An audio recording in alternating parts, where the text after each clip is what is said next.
Welcome to Tried and True with a Dash of Woo, where we blend rock solid tips with a little bit of magic. I'm Renee Bowen, your host, life and business coach, and professional photographer at your service. We are all about getting creative, diving into your business, and playing with manifestation over here. So, are you ready to get inspired and have some fun? Let's dive in. Hey friends, welcome back to Tried and True with a Dash of Woo. I'm your host, Renee Bowen. And two really quick things before we get into today's episode and my awesome guest. So first thing is that this episode is a little different than I normally do. I have someone on who is going to be talking to us. She is a cognitive psychologist, but we're going to be talking about a very specific thing, which is psycholytic ketamine therapy. So I just want to offer really quickly before we get into even the introduction for her, that could be a little triggering for some of you, right? So I just kind of wanted to lead in with a slight trigger warning, if you will, that we are going to be talking about ketamine. We're going to be talking about using medicine in treatment for mental health. So the episode could be slightly triggering for some people. And I just really wanted to name that really quickly before we jump in. I think it's a fascinating topic. And it's one of the reasons why I love doing this podcast. I didn't realize how much I was going to love doing this podcast, but this is one of the reasons why I love doing it, is because I learned so much. And I'm kind of one of those people, like, I just constantly want to learn. And this is such a great opportunity for me to do that. I can have different people on and guests that come on and talk to us about all of these different modalities and therapies and treatments. And some of them may be great for you and some of them are not. So use your discernment as always. But yeah, for me, I think it's just very interesting, right? I just like to know what's going on. And so that is my little trigger warning for you. And then we will get to her, my guest. We'll get to her introduction in just a second. The other thing I wanted to remind you guys of is that enrollment for my January through June Elevate cohort is officially open. So Elevate is my small group coaching experience for photographers who are not beginners, but know that they're ready for more actual momentum in their business and also for more support. The kind of support that helps you stop hiding, start being seen, and finally run your business like the version of you that you keep imagining in your head. Okay. And because you listen to this show, I already know that you value depth and clarity and mindset, strategy, and building a business in a way that doesn't fry your nervous system. And Elevate is exactly that. It's a blend of business strategy, content clarity, belief rewiring, nervous system support, and real accountability without the shame or the hustle culture that so many of us are already exhausted by. It is by application only because I curate the space very intentionally so that everyone is supported at the level that they need. And if something in you is lighting up right now, just hearing that, then I invite you to apply. The link is in the show notes. Do it soon because I am closing down applications shortly. All right, so let's jump into today's episode, shall we? So I am always trying to find spaces where science and spirituality intersect, right? It's kind of the whole point of the show. And where data and intuition stop being, enemies and they start like dancing together, that stuff lights me up. So today's guest is somebody who's doing that in a very interesting way. Her name is Dr. Sharon Niv, and she is a cognitive psychologist, and she's the co-founder of Joyous, which is a public benefit corporation leading the way in psycholytic ketamine therapy, which is essentially a gentler, more grounded approach to mental health treatment that's changing how we think about healing. When she first told me that Joyous had treated over 83,000 patients with response rates higher than most antidepressants and none of the dissociation people expect from psychedelics, I knew I had to get her on the show to talk about this. And again, I know this can be a polarizing and triggering subject. So I just invite you to have an open mind and listen, because I feel like there's a lot of education here for sure. But what I love most about Sharon's work is how it honors both the clinical and the mystical. And it's not about checking out. That's not what this is. Okay. It's literally about waking up. So I'm super excited to share this conversation with you guys. Let's jump right in. Hey, Sherry, thanks for being here. I'm really excited about this topic because I feel like this is something that has been on people's minds. Like I know, like in my own circle, like we've sort of been talking about it a little bit, but there's not a lot of understanding about it. So I'm very excited that we're going to dig deeper into it because you are the pro in this field. You started your career in cognitive psychology, which is very evidence-based, very structured. What first pulled you toward this type of work and ultimately the psycholytic therapy? So before Joyous, I had decided I would dedicate my life to healing suffering and raising human consciousness through whatever means are possible. And I was fairly agnostic on the means. And since then, I've joked that if I could make the world meditate 2 hours a day, I would certainly do that, but that's not realistic. And this opportunity presented itself through the team that ended up being the co-founding team. And I just thought, wow, that's a huge opportunity because people do have an interest in working with altered states of consciousness. And especially when they do it intentionally, it can be quite profound. So when we started Joyous out, and we launched officially in early 2022, but of course, the ideation process is always a bit longer than that. Really started talking about it the summer of 2021. And our original thinking was to do something in the high dose space, which of course already exists. There are certainly clinics and there are individual doctors, but there are also several other telehealth companies that are providing the opportunity for higher dose ketamine experiences. And we're very pro the range of experiences that are possible, but we wanted to do something that's different and that is better matched to at least some, if not a substantial portion of the population. And so these lower doses that are called psycholytic, not psychedelic, or not dissociative, but partially dissociative, are a pretty different animal when it comes to working with states of consciousness and working with psychological content. We think of it as a skill building approach rather than like as a journey to insight, which is often what you get with higher dose psychoactive medications. Your mind is the one setting the pace and you have to sort of submit into that. And there's a beauty to that and there's a power to that. This is different. There's still a strong sense in which the individual on the psycholytic dose is able to be quite intentional with their attentional system. They can decide what to focus on. They can decide what they want to touch, investigate, work with, grow comfortable with. And the psycholytic state is a strong supporter of that. So we really do think of it as I'll just quote of go low, go slow. One of our collaborators gave that to me. And it's really true. It is a piecemeal, gentle, gradual approach to getting to a better relationship with yourself and with states of consciousness. That's okay. It's really fascinating to me because yes, I had heard about the higher dose, like you said. I've even had a couple of people just in my personal life that I've known who have done that type of work specifically for depression, chronic depression, and they rave about it. It literally, like they've said, it saved their lives. And I think that just like anything else, right? Like until you really experience something like that, it's really hard to like for people who don't deal with these types of mental issues that, like severe depression, right? Like unless you've really kind of dealt with it, it's really hard to understand what would bring someone to this place. But I feel like this conversation is really important to open people's awareness to that and dig into these different options because those higher doses might feel a little scary for people. And what you guys are doing is very different. So I want to just touch on that very quickly. You guys do this low dose. I mean, is it fair to say something that it'd be kind of like microdosing or, you know what I mean? Like, are you working with a therapist as well? So kind of like give us a little bit of a framework of like what that looks like from the consumer side of Joyous real quick before we dive in. Awesome questions. Okay, so I think there were at least two separate ones in there. That microdosing is a great conversation.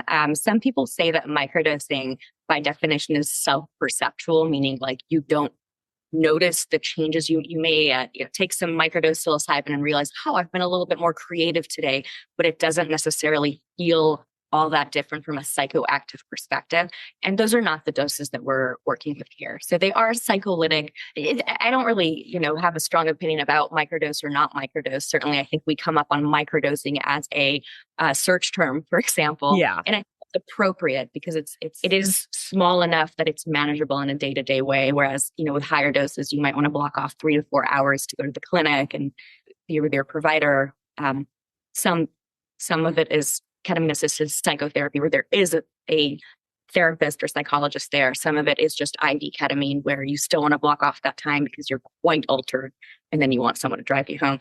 So this is not that, but it's not sub-perceptual. People do experience phenomenology around it, right? So people will experience a sense of spaciousness. If you've done a lot of meditation and you've grown familiar with the state of like open awareness, spacious awareness, there are some similarities between the state of psycholytic ketamine and spacious awareness. There is a sense in which you're bigger than your body. It's a mild dissociative, right? So that partial dissociation kind of helps you be both inside and outside your body. There's a permeability there. And it's actually through that permeability that's the sensations of the nervous system that got stuck there during moments of emotional difficulty or trauma. That's how they can release when there is that openness and spaciousness, which we assume is a relaxation of the micromusculature that kind of holds in resistance, not wanting to let go of and fully experience the overwhelming sensations that are associated with negative emotionality and trauma, right? Like we do brace against these deep, difficult emotions for good reason. They're extremely challenging and they can be quite overwhelming to the system. And then ketamine provides this spaciousness, at least in the psycholytic state. I mean, there can be a full release with a high dose stuff, and that we're again not opposed to high dose at all. There's a place for it, and it can be transformative, like you said. But to really slowly develop a relationship with some of these patterns and nervous system activations, it's useful to be able to go there again and again and practice with. So that was the first question you asked, I think, was about microdosing. And then the second is, what is the involvement of a clinician? So we opted to be the most affordable ketamine treatment that we could find, which is $129 a month for a month worth of medication, plus just being in the program, which I can describe some more. And that means that, for $129 a month, there's no therapist. They deserve more than that. Yeah. So what that means for the roughly 50 to 60% we're estimating of patients who don't have a therapist is that we create programming for them. There is currently a course on nervous system regulation. There are courses on techniques that you can use in the moment when you're triggered. And we're making courses on self-compassion. We're making courses on understanding parts work framework. We have a lot in the pipeline that I think will be continuing to serve the needs of the patients who don't have their own therapist. We also have an online platform where there's a forum that's very supportive. The patients who participate in that really derive a lot of community value from it. I lead some live sessions weekly for meditating together in community, and I think it's going to grow soon. Thinking of making offerings like, let's do a community greeting. I think that would be really, really beautiful. There are things we just don't make space for in our society that it's useful to at least make as an offering. So that's about 50% of the population that comes to us as patients probably don't have a therapist because they can't afford it. About 9% of our patient base actually has financial aid because we really want to make this available. Now, the 40 to 48% who do have therapists, I say this a lot, but one thing we heard from a patient that really rings in my mind was, on my own, I use this medicine to build positive habits. With my therapist, I dig into the dark stuff. And we are coming out with a therapist collaboration program called Joyous for Therapists. And it is a free program for therapists to belong to. We did put together a certificate program that's like fully APA accredited, continuing education units, full shebang, real deals coming out at November. It is coming out this month. And it'll allow therapists to learn how to use these lower doses. There are several existing programs for higher dose work with ketamine or with psychedelics in general. There are various excellent training programs for that. But this psycholytic model is a little bit of a different animal. And in a sense, first we thought, is this even necessary? All they're doing is the same work they're already doing. It's just that the patients, their clients, are coming in better able to engage in the work. They're less resistant. They're more open. Ketamine is a neuroplastic agent. So there's a sense in which doing the work impacts them in an even longer term way. Just do your work. But that wasn't enough. It is understandably, therapists are cautious. They have this weighty, precious thing of a human life in their hands. They also have licenses to protect, understandably. They want to know what they're doing. So we did put together a whole program led by experienced clinicians who know how to use these doses that examines all of the scientific sides of things, protocols, best practices around safety, ethics, the legal stuff, all of it. It's a full program that's coming out. And so the hope is to have patients be able to go to their own therapists and say, I want to bring this medicine into our work together. Would you want to participate in this program so that we can make the most out of this? That's really cool. Okay. So yeah, that's coming out. That's for therapists. And that is coming out this month in November as the time of this recording. I'm not sure when the episode will air, but just want to make sure if you are a therapist and you're looking into that kind of work, that's really fascinating. And I think it's great that you guys are making it so accessible, I think, and also doing that deeper work of training because I feel like there is a lot of misunderstanding, misconception. So let's kind of like get into that real quick. First of all, what is ketamine? Like a lot of people are like, isn't that what Matthew Perry died of? And isn't that what you go, like when you're in surgery, don't they give you that? Like, you know what I mean? Like there's a lot of things that you hear online. What is ketamine? And then also like, what would someone maybe possibly even experience a little bit with these low doses? So yes, ketamine is a dissociative anesthetic. It doesn't repress the respiratory system at all. So it's considered one of the safest. It's considered a battlefield anesthetic. It's routinely used in surgeries with children because it's so safe.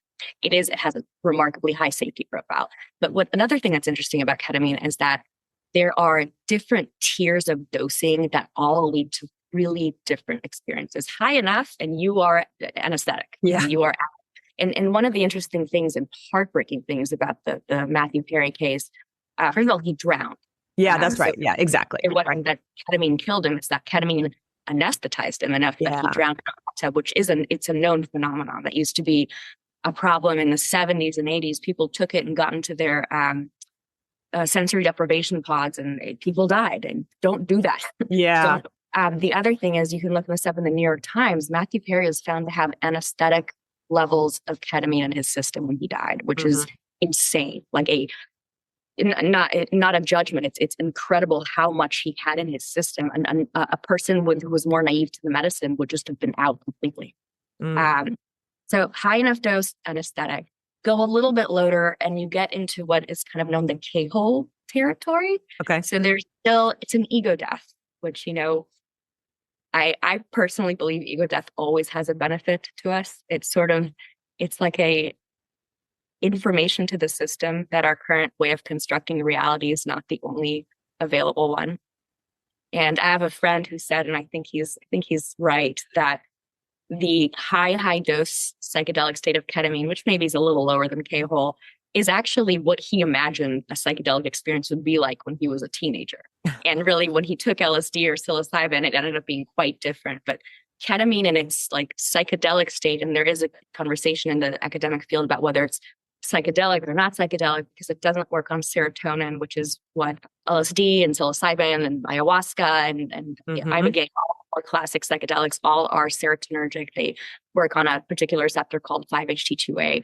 Ketamine doesn't touch serotonin as far as we know. It's so complex that it might, but its primary mechanism of action is on the glutamate system, which is the primary excitatory neurotransmitter in the brain. So it's like one of the most prevalent neurotransmitter systems in the brain. Every time a neuron activates, there is some involvement of glutamate in there. And so the fact that ketamine works on glutamate means that the effects can be really quite widespread. And that's why, for example, I was reading about it from the perspective of like psychonauts, people who go on psychedelic journey for less therapeutic and more consciousness based activities.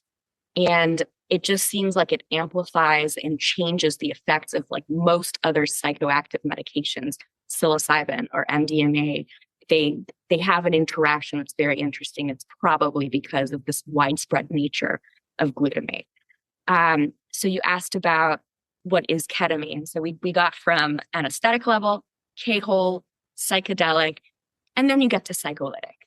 And in the psycholytic doses, psychiatrists, psychologists have the term fully oriented. That means oriented to self, who are you, to situation, what are you doing, and to location, where are you?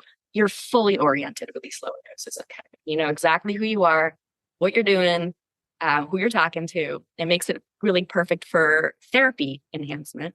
It's just that in addition to all of that, there are effects, as we mentioned, that are quite spacious.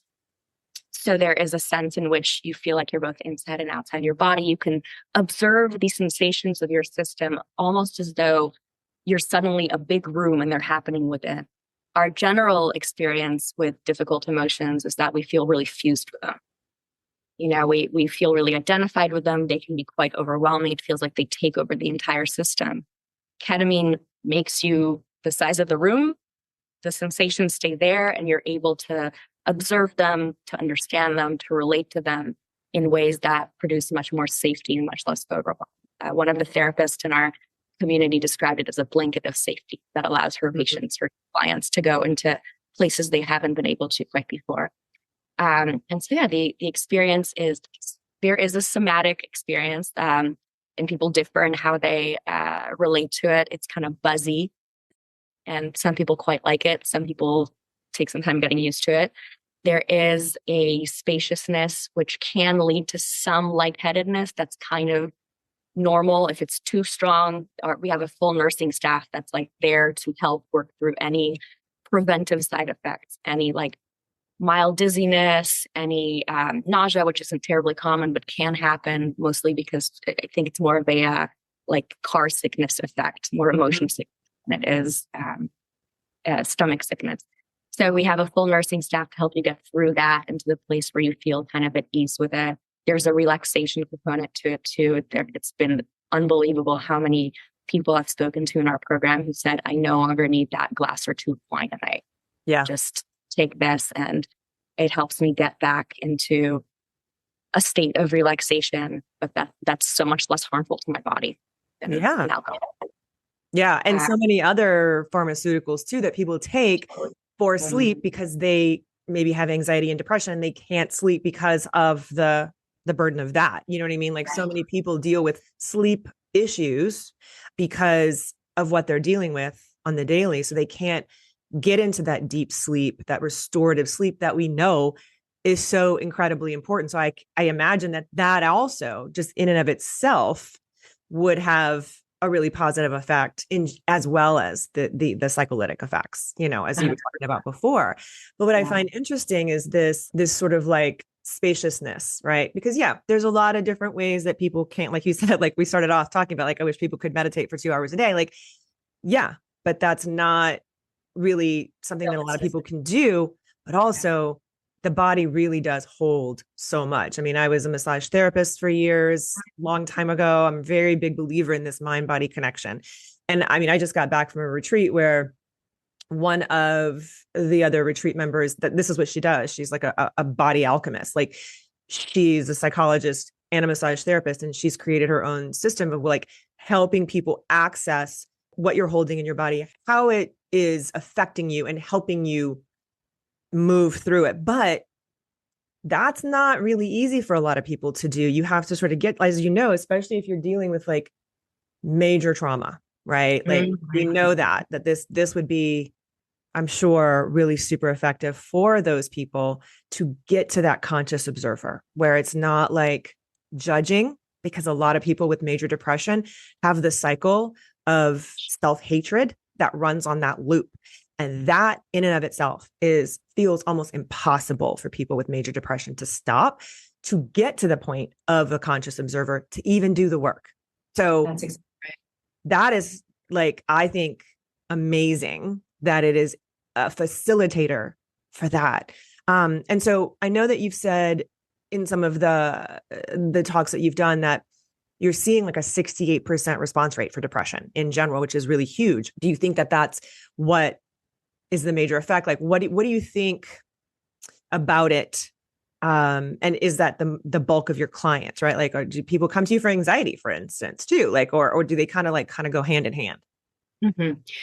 Yeah, the major indications that we see patients for are depression, anxiety, and PTSD. Okay. 68% is, I think, a bit of an understatement because that's how we clinically define change, which ends up being about 2 drops in severity on either the depression or anxiety scale that we use. If you're going to look at anyone, I think it's, to be honest, kind of a silly metric, but when we looked at even 1 point drop, we got to 92%. Mm, 94, 92%. So either you're kind of staying where there's very little deterioration. It was under 1%, either staying where you are or achieving some sort of benefit. And so, yes, the people who come in have depression, anxiety, and PTSD. And I think, as you said, part of what's happening there is a respite from the spacious awareness that we talked about that shares qualities with the psycholytic ketamine state. Another shared experience there is a quieting of the narrative mind, for sure. And as you said, with depression, you get this ruminative and self-critical voice that can be extremely active. With anxiety, it's, sometimes a little bit of a different flavor, more catastrophizing, more of like an obsessive evaluation of the danger zone. But still, there's a very loud voice that ends up really dominating. And what the psycholytic ketamine state provides is a respite from that. And it endures too, right? So you have about the 40 to 60 minutes that are quite psychoactive, not quite. I mean, you're able to function, don't drive, but right. you're able to function, but still there's a quietness that happens there. But that quietness can endure 3 to 4 hours at least post each dose.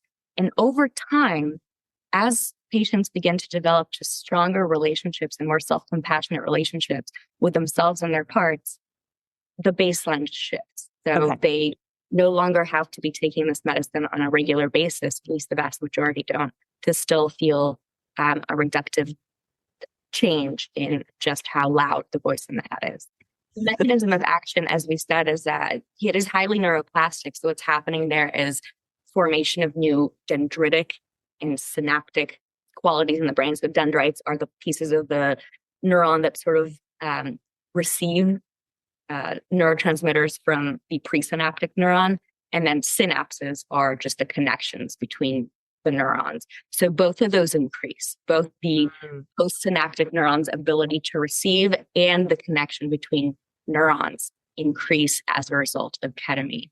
And so what this does suggest is that if you're taking ketamine and then like watching horror movies and beating yourself up the entire time, you could cause some damage.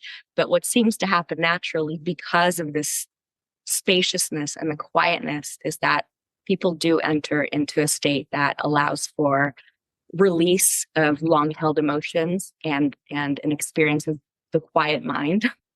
And that's what gets reinforced. Okay. And Yeah.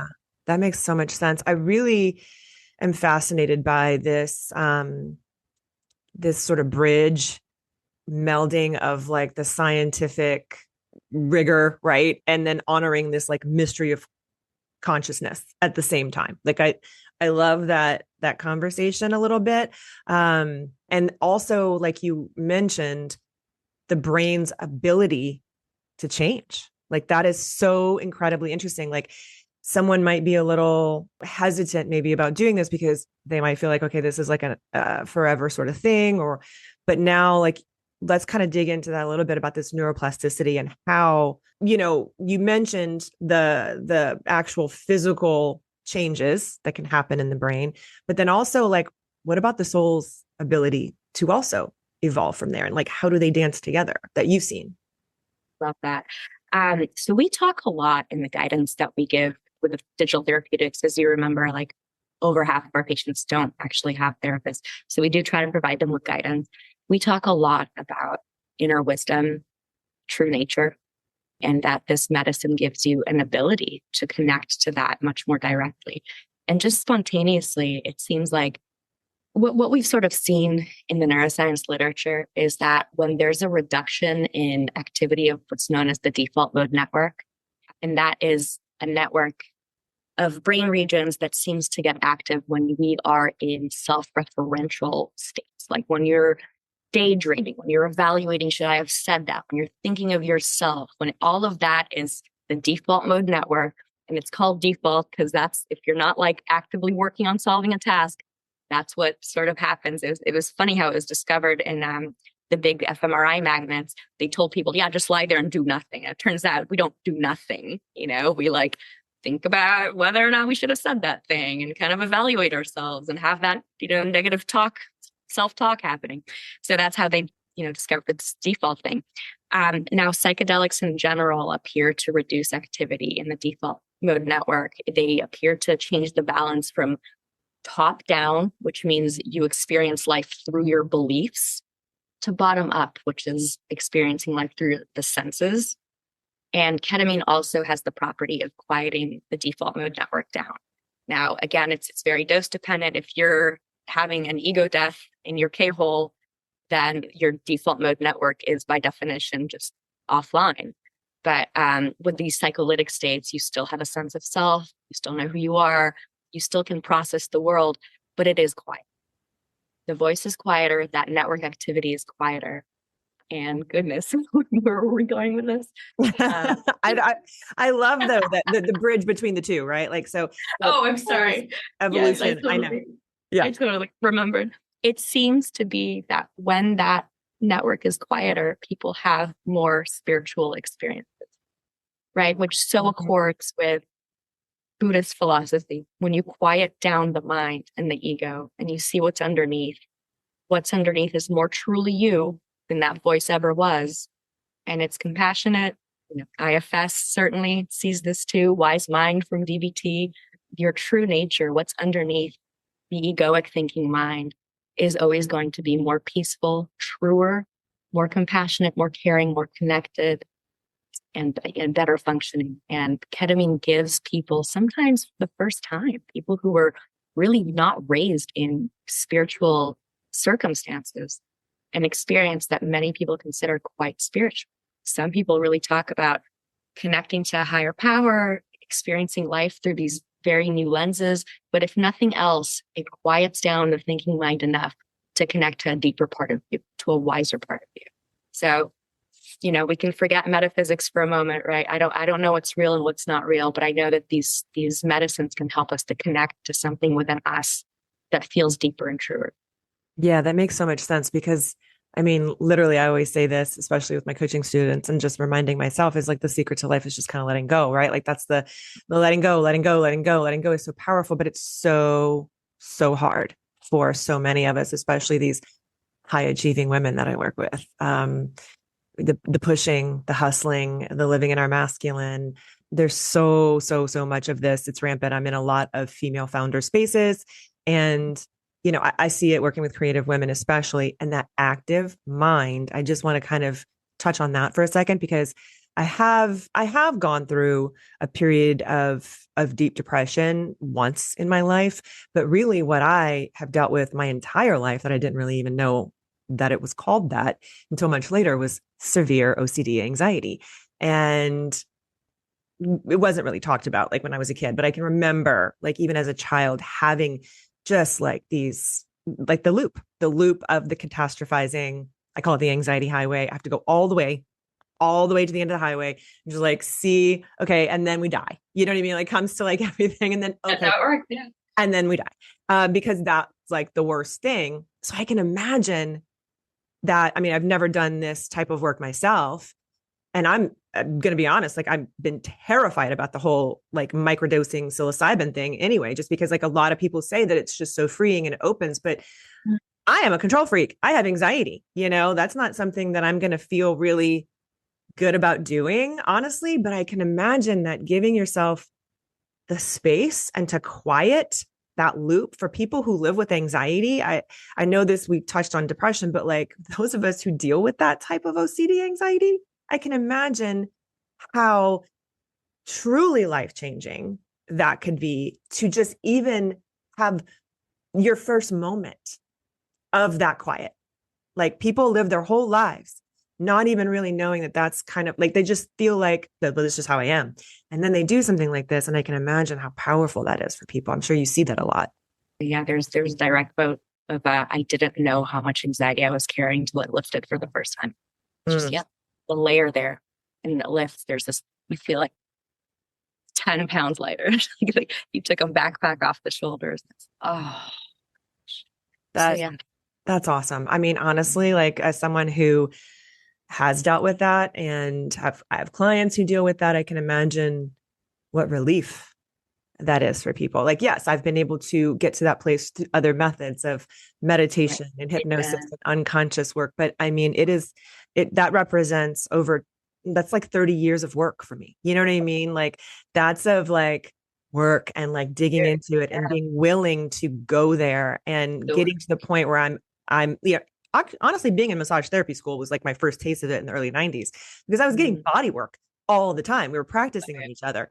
I had no right. idea that it was going to crack me What open. you were carrying. Yeah. I Yeah. had no No idea. man. I was like, oh, I'm just Wow. learning how to be a massage therapist. And like within like a couple of months, I was just like a mess because I had been holding so much in my body and it had no choice but to get out now because I was getting worked on every single day. And I had to like really intentionally process the things Mm. that were coming out. And it was like I had to trust that this was like what I signed up for. You know what I mean? Like I had to really kind of go there with myself. It's like, nope, I was guided to this for a reason. Yes, this is scary. This is terrifying. I'd never cried that much in my entire life. And I had been in therapy before. And I was like, this is a lot.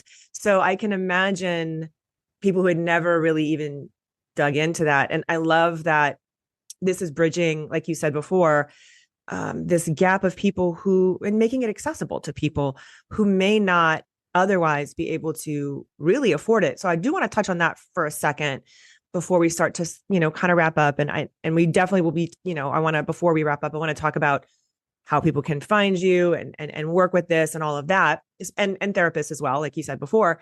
But you co-founded Joyous as this public benefit corporation, which is not really something that you hear about every day, right? Like, so I want to talk to you a little bit about the mission here. Totally. So Public Benefit Corporation is not a nonprofit, but it does mean that we, in our charter, we put mission above shareholder value. So right now we're privately owned anyway, but should we ever IPO, that is a signal to the market and to any potential shareholders that we will make decisions that benefit our patients, because that is the mission of the company. The mission of the company is to enable individuals and communities to live joyful lives. And so if there's going to be some decision about, oh, we can raise the price a little bit and opt, nope, that's not going to happen, because part of our mission is to make it accessible. So yes, we are living in accordance with our mission.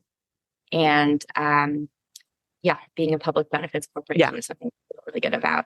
And then you had a second question about how people can find us, or was there one before Yeah, that? I want to talk a little bit about that before you wrap up.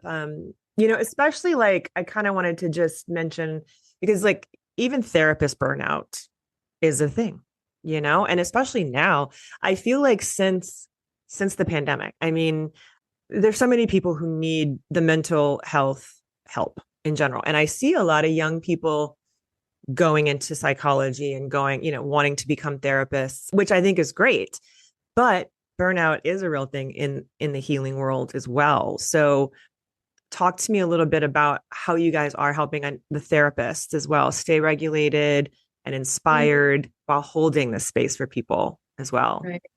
So we just started this program about 2 months ago. We've already had like 250 or 300 therapists sign up, which is really exciting. And I think as the training program comes out in November of this month, then we'll be able to advertise more broadly. Just come learn about this.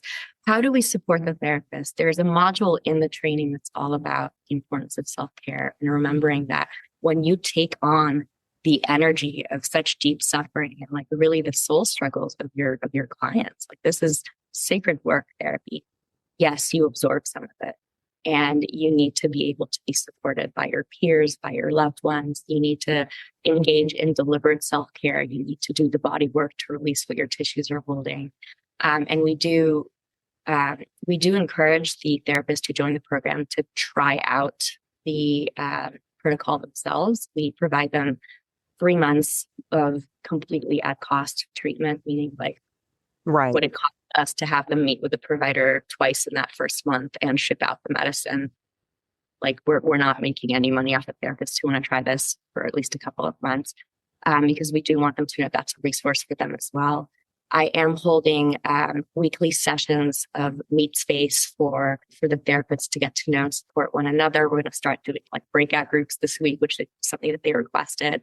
If the program succeeds to the extent that we're hoping post the certificate program, we'd love to host workshops. We've had some amazing practitioners offer to do workshops for us on how do you combine these doses of ketamine with EMDR, with IFS, with working with LGBTQ populations, with OCD, different modalities, different populations, different conditions. How do you work with all of that? How do we support one another through this? And yeah, I mean, absolutely, it's so important for therapists to be able to take care of their own systems. When you're holding others, the foundation needs to be strong. Yeah, that's so important. This is so exciting. Thank you so much for sharing all of this. What is one thing that you hope every listener to this would walk away with, whether they're a therapist or creative or just somebody, looking to feel a little bit more whole or, work some things out? What do you hope that they walk away with? So this is not self-interested, because I think, if it was so self-interested, I would just say it's the silver bullet, but it's not. That's what I want them to walk away with. It's a profound tool. It's a getting to know yourself from a new perspective. It's being able to gain insight into your situation because of that mild dissociative piece, because of the quieting down of the narrative thinking. But you need to be doing this with intentionality. If you come and you're with us for 6 months and you take this thing every day and just watch Netflix, you are just not going to get as much out of it as if you take it, you set an intention, you do a meditative practice, you journal, you take it to your therapy sessions if you can afford to be in therapy, and you do the work that you want. Take this period as a reset. Take it as an intentional time in which you are hoping to get to know your true self, get to have a better relationship with your inner wisdom, with your self-compassion, with your ability to connect to self, other, in the world in a better way. It's not a silver bullet, but it's an extremely helpful tool, a friend on the path. Wow. Yeah, that's awesome. I love it. Love to end on that note. And then people can find you guys at Joyous. It's joyous.com. Joyous.team. Joyous.team. Joyous.team. Yeah. Joyous.com is someone's wedding site, which cool. Okay. Yeah. Love that. Yeah. Joyous.team. And if you're a therapist who's interested in learning more, it's joyous.team/therapy. Real easy. Okay. Awesome. Yeah. I'll put the links for people in the show notes so it's easy for you guys to find and just click. Thanks so much for being here. This was really insightful. I think like I said, it's super exciting for me on a personal level, just for various reasons. I've wanted to know more about it, and I'd never seen it in this way. Like, this is an interesting protocol, right? Like, so I think it's going to be pretty life-changing for a lot of people. So thanks for being here. Thank you, Renee. It's been a really enjoyable conversation. I really appreciate you. Thanks for having me on. Okay. Wow. I don't know about you guys, but I think that conversation was just really super interesting. I think what I love most about this kind of work is that it reminds us that healing doesn't have to mean losing ourselves. And it's not necessarily about escaping reality or, blowing your consciousness wide open just to prove something happened, right? It's about softening the edges of your mind enough to actually hear what the heart and soul maybe have been trying to say all along, right? Because, ayahuasca has been like the conversation for the last few years. And we talked a little bit about, psilocybin and things like that. And I have friends who microdose regularly. I have friends who have gone and done ayahuasca journeys, and there is no judgment for me. I think there's a lot of benefit to plant medicine. And for some people, that is a really amazing and powerful experience. For me, that feels incredibly terrifying. And maybe I won't feel like that down the road, but I have felt like that most of my life. And that's that anxiety brain, right? It's like, I can't release that control. But this feels a little more accessible. I feel like there's something really powerful about that idea of mind loosening, right? Whether you ever experience ketamine therapy or not, that concept is something that we can all play with. because so much growth and creativity comes from loosening our grip on how we think things should look and allowing space for something new to emerge. We cannot let anything in if we are so tightly constricted. And those of you who are those creative, powerful women who have a lot of control, but self-described, by the way, like people come into my coaching all the time and say, I'm a control freak. Okay, well, if you know that about yourself, you also know that that isn't the space where things can drop in, right? We have to loosen the grip for anything to even drop in to us, because if we're constantly tight and constantly trying to control everything around us, that doesn't leave any room, doesn't leave any space for ideas, for creativity, for progress and growth. And I think that that's kind of the sweet spot, right? Where science meets the sacred, where we can measure the data and still make room for mystery, where we honor the nervous system's need for safety and the soul's desire for expansion. So here are just a few takeaways I want you to sit with after this episode.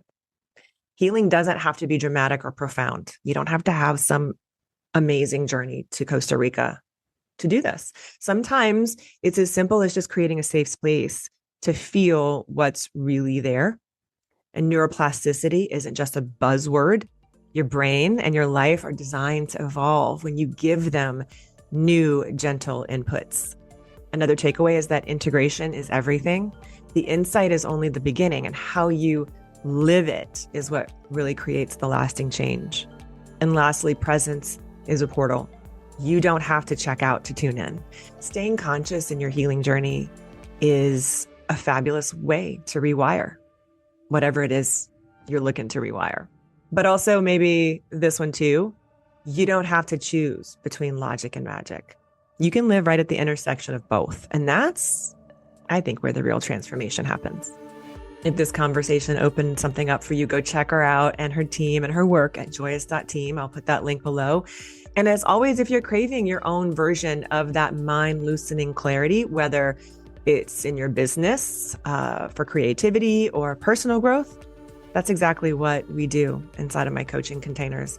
And also inside of Elevate, which is my membership for female photographers. I don't open that group up to a large number of people. Most of the women who are in that group have been coaching with me for years. And it's like my little inner circle that I'm very protective about. So we would need to have a little conversation beforehand to make sure it's the right fit for you. I'm also signing up one-on-one clients right now inside of my coaching for January. Again, I'm not sure when this episode is coming out, but you'll find that link below as well to apply for coaching if you've been feeling the pull or the push, that something is there, something is bigger, your soul's ready to evolve. That's kind of work that I do. Yeah, we talk about strategy, but we can't really talk about strategy until we get you sort of out of your own way. And that's the main reason why I became a coach. And I don't call myself like a mentor necessarily, because I'm not just teaching you what worked for me. Yeah, we're going to dig into some strategies, but it's going to be customized to you and your business based on who you are, your level of self-awareness, and how deep you're willing to go as well. Because yeah, I have a degree in psychology. I feel like I bridge the gap a little bit between therapist and coach. I'm not a therapist, so I don't call myself a therapist. However, most of the work that I do inside of coaching containers, especially with one-on-one clients, goes very, very deep. I'm a human design 2/4. I'm not designed to stay on the surface. I just can't do it. It's just not how I'm made. And so I tend to attract women and a few good men who really, really, really want to dig deep. That's the kind of stuff I love to do. Okay. So if that speaks to you, let's chat. I'm happy to assist you on that journey as well. As always, I'd love to hear your thoughts on this episode. Hit me up. Let me know. You can find me at Renee Bowen on Instagram. You can always just email me as well. All the links you need are below. And thanks for tuning in to another episode of Tried and True with the Dash of Woo. I appreciate you. And I'll see you next time. Love you. Bye.